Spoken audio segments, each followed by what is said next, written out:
আসসালামু আলাইকুম। কই মাছ খেতে পছন্দ করে না এমন মানুষ হয়তো কমই আছে। কই মাছ খেতে অনেক সুস্বাদু। কই মাছ খেলে আপনি মূলত ভিটামিন এ ও ভিটামিন ডি পাবেন। তাই কই মাছ খেলে আমাদের শরীরের দৃষ্টিশক্তি বৃদ্ধি পায়। কই মাছে আছে 10টি প্রয়োজনীয় অ্যামাইনো অ্যাসিড, শিশুদের বিকাশে বিশেষ ভূমিকা রাখে। শিশু ছাড়া যে কোনো মানুষের দেহের ক্ষয়পূরণ ও বৃদ্ধি সাধনে গুরুত্বপূর্ণ ভূমিকা রাখে এই 10টি অ্যামাইনো অ্যাসিড। কই মাছ ভিটামিন এ ও ভিটামিন ডি এর একটি ভালো উৎস, যা দৃষ্টিশক্তির উন্নতি সাধন করে এবং হাড় ও দাঁতের গঠনে ভূমিকা রাখে। কই মাছে পাওয়া যায় গুরুত্বপূর্ণ ফ্যাটি অ্যাসিড, যা শিশুদের মস্তিষ্ক বিকাশে ভূমিকা রাখে, ত্বককে রাখে সুস্থ, দেহের বিপাক ক্রিয়া স্বাভাবিক রাখতেও ভূমিকা রাখে কই মাছ। কই মাছে আরও আছে প্রচুর পরিমাণে DHA, যা শিশুদের মস্তিষ্ক বিকাশে খুবই প্রয়োজনীয়।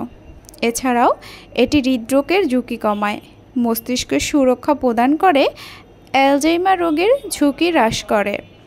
কই মাছের ফ্যাটি অ্যাসিড সোরিয়াসিস নামক এক ধরনের ত্বকের রোগ প্রতিরোধ সহায়তা করে। কই মাছ সহজ প্রাচ্য হওয়ায় সকল বয়সের মানুষ এটি সহজেই খেতে পারে। এটি কোনো সমস্যা সৃষ্টি করে না।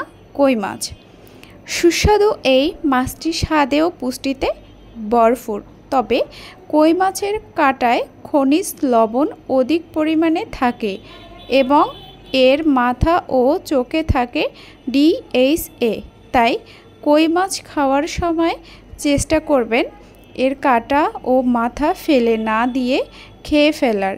এভাবে কই মাছ থেকে সর্বোচ্চ পুষ্টি পাওয়া সম্ভব। তাই আমরা কই মাছ সহজেই খেতে পারবো এবং কই মাছ খাওয়াও উচিত। এই মাছটা আমি মনে করি সবাই কম বেশি পছন্দ করেন। আমার ভিডিওটি যদি ভালো লাগে অবশ্যই আমার চ্যানেলে একটি সাবস্ক্রাইব করে দেবেন, লাইক কমেন্ট শেয়ার করতে ভুলবেন না। এরকম আরও নতুন নতুন ভিডিও পাওয়ার জন্য আমার চ্যানেলটিকে অবশ্যই সাবস্ক্রাইব